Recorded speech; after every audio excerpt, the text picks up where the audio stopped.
We're joined now by Fresno State insider and publisher on barkboard.com, Jackson Moore. Jackson, a big win tonight for the Bulldogs, 42-14 the final score over Georgia Southern.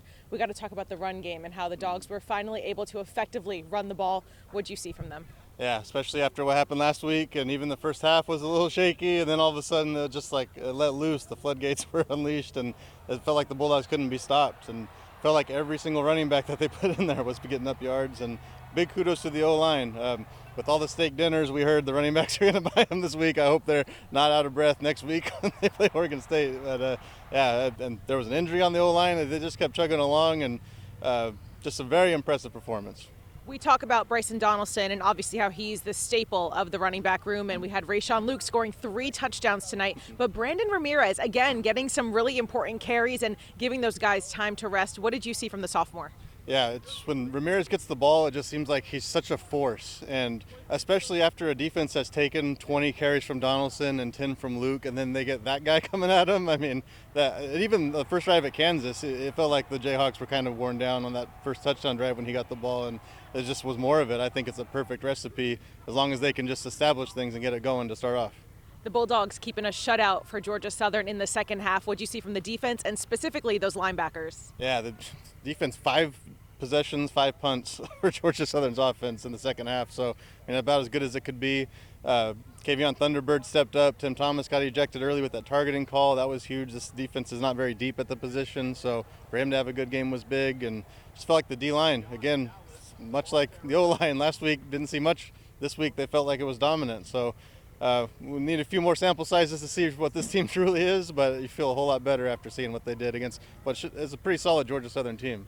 Game 2 for the true freshman, Braden Walton. What did you see from him and what he was able to do tonight? Yeah, Walton, I mean, he really handled himself at Kansas. He was not a liability.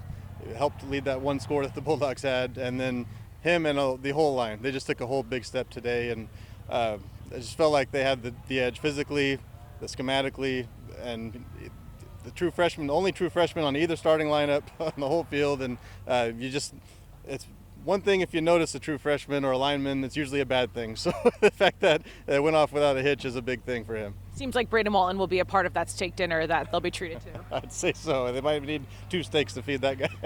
Yeah, exactly. This 6'7" true freshman, Matt Entz, his first win as head coach of the Fresno State Bulldogs.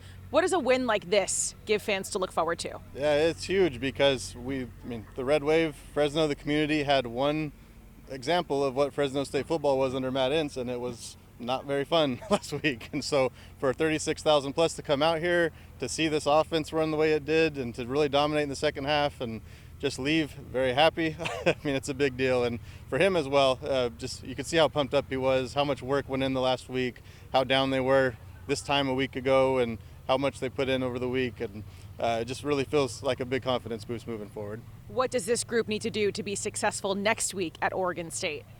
Do the same thing. I know as we're speaking, the Beavers are down by a lot to Cal, so there's a chance for Fresno State to do this again. And if this thing gets on a roll, you know, there's no other opponents on the schedule that look like Kansas. So hopefully it looks like this over and over again, and just kind of fingers crossed that we see the team from game 2 and not the team from game 1.